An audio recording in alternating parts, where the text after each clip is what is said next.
Good morning, boys and girls. How are you today? Hello, my friends. Mrs. Kappel here, and I am here today with your April calendar. Today is Wednesday, April 15th, 2020.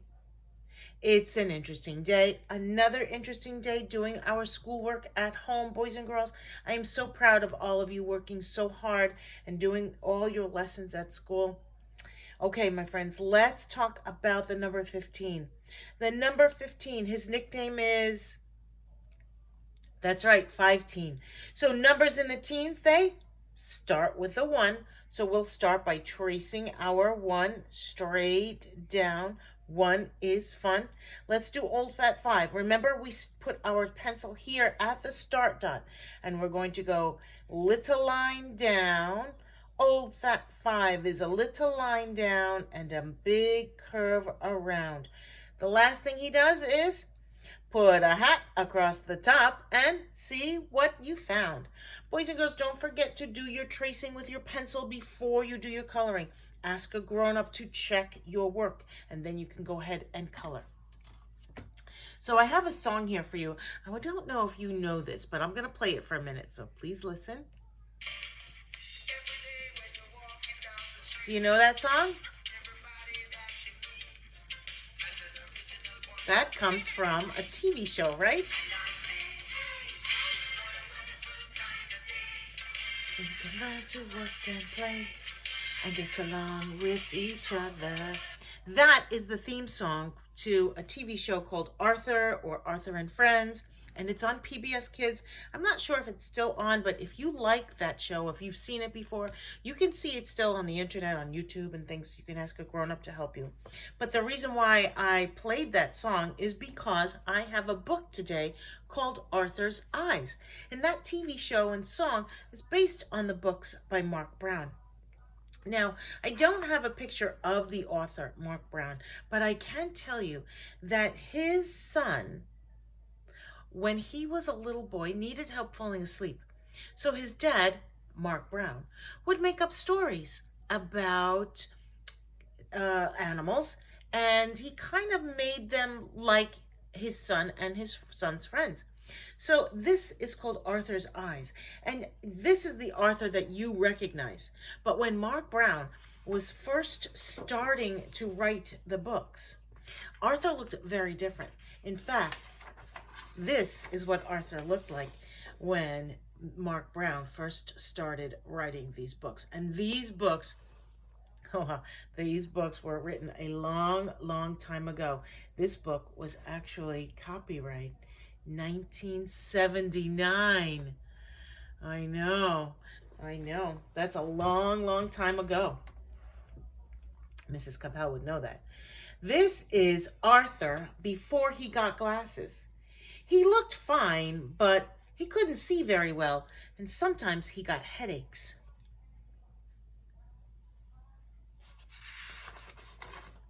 Arthur had to hold his book so close that his nose got in the way. He couldn't see the board.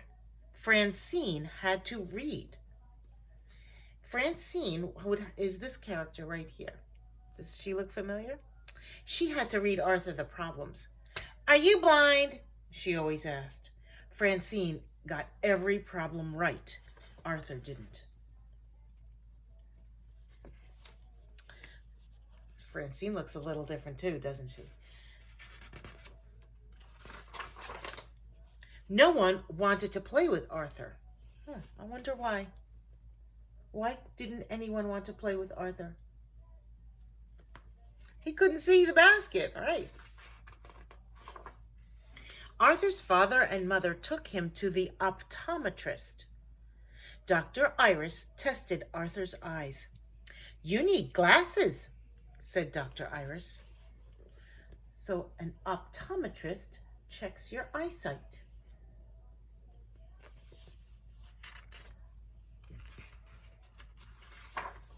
Arthur tried on all kinds of frames. He chose the ones he liked best. "You look very handsome in your new glasses," said his father. "Everything looks clearer," said Arthur. His mother told him he looked very smart.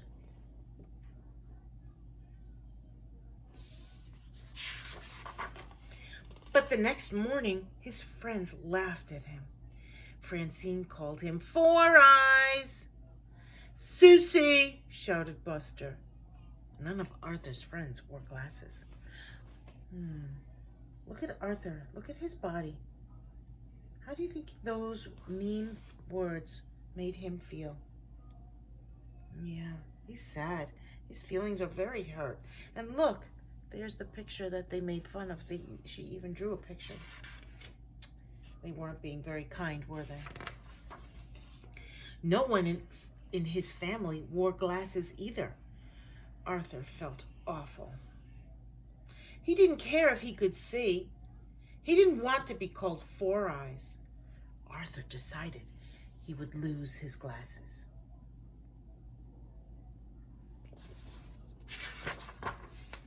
Arthur put his shirt in the laundry. In the front pocket were his glasses. His mother found them the next morning. "You have to be more careful, Arthur. You're lucky they weren't broken." Look at Mom's face. She's scolding him. Do you remember who that is? That's Arthur's sister, DW. That day at school, Arthur hid his glasses in the lunchbox. He told his teacher he forgot them. Was he telling the truth? No. But now things were harder to see than ever. When Arthur walked down the hall to the boys' room, he had to count the doors. In Arthur's class, they don't have a bathroom in their classroom, so he had to walk down the hall. Some first grade classes are like that too. So he's counting the doors. There's the office, there's the boys' room, there's the girls' room.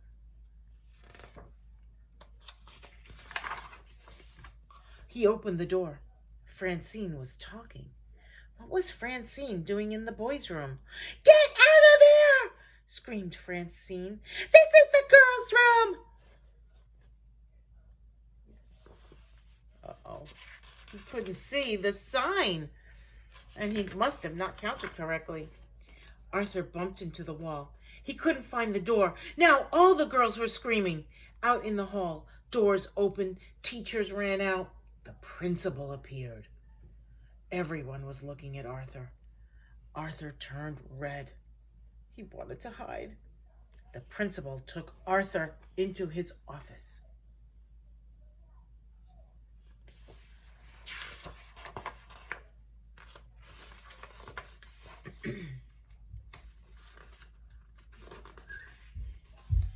Then Arthur's teacher talked to him. "Why don't you keep your glasses in a case in your pocket as I do?" he asked. "You wear glasses?" asked Arthur. "Yes, for reading," said his teacher. He took them out. They looked just like Arthur's, brown. Suddenly, Arthur felt better.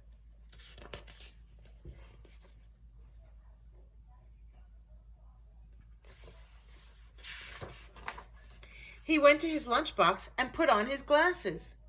In gym class, Arthur made 10 baskets. Francine made 4. That afternoon, Arthur didn't need Francine to read the problems on the board. He got everyone right. Arthur could see Francine's paper. She missed 2. After school, Francine asked Arthur to be on her team. "I'll consider it," said Arthur.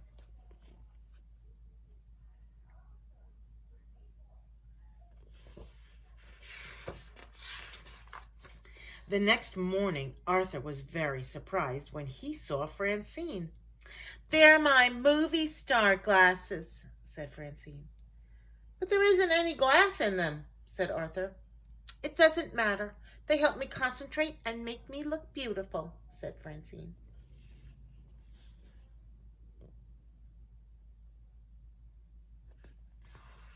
She certainly has changed around a little bit. Now she wants to wear glasses. That afternoon, a photographer took the class picture. "Just a minute," said Arthur. He took out his glasses. He carefully polished them and put them on. "Everyone ready?" asked the photographer. "Wait!" said Francine. She ran to get her purse.